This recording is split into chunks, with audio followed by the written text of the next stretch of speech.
The Trajan column stands just north of the Roman Forum and commemorates the Emperor Trajan's victory in the Dacian Wars. Although the bas-relief depictions of battles spiraling upwards are magnificent, it is the inscription carved above the entrance that has captivated calligraphers, typographers, and stonecutters for centuries. These letters are regarded as the finest example of Roman monumental lettering, and they are still being used after over 2,000 years. The inscription is arranged in 6 lines and consisted of 172 letters, 28 marks of punctuation, and 3 numerical signs. The letters were originally painted in a red-orange color, as you can see in this plaster cast.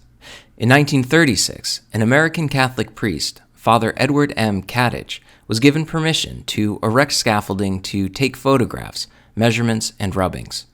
Each rubbing took 3 to 4 hours and required the help of 2 assistants.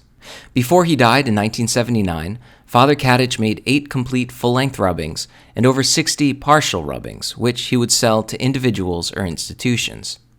2 of these rubbings are located in rare book libraries around Boston, and today I've arranged to study both of them in person. Each library had a different box for the rubbings. This one came in a container splattered like a Jackson Pollock painting.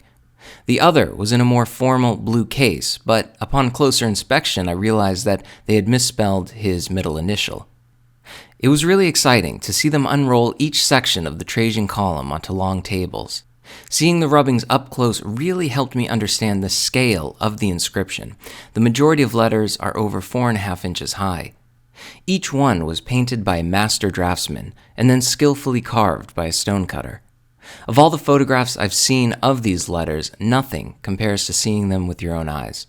The proportions are magnificent, from elegant R's, graceful S's, dignified D's, and perfect X's. Each rubbing had their own personality.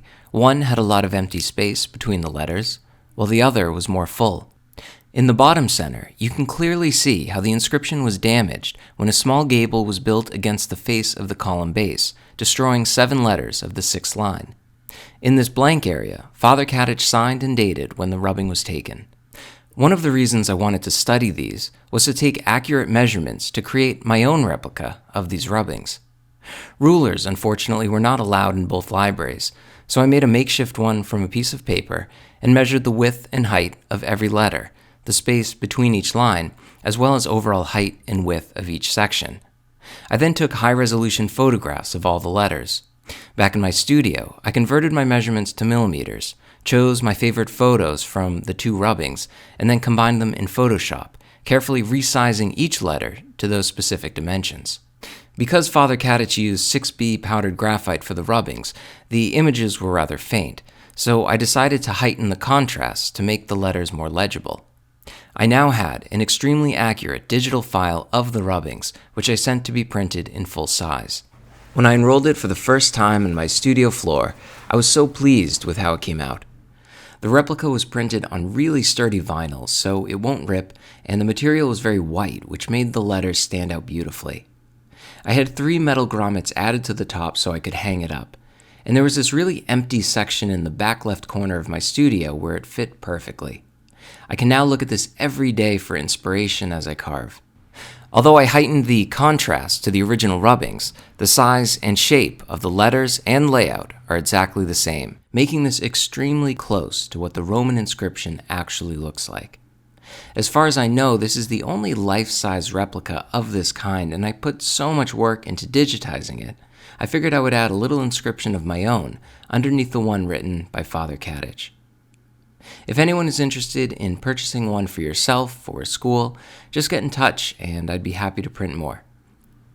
For my Patreon subscribers, there's a bonus video.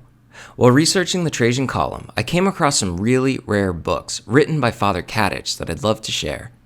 So if you'd like to support future content, while also learning more about the Trajan column and Father Catich, please consider subscribing to my Patreon, Stones Over Bones.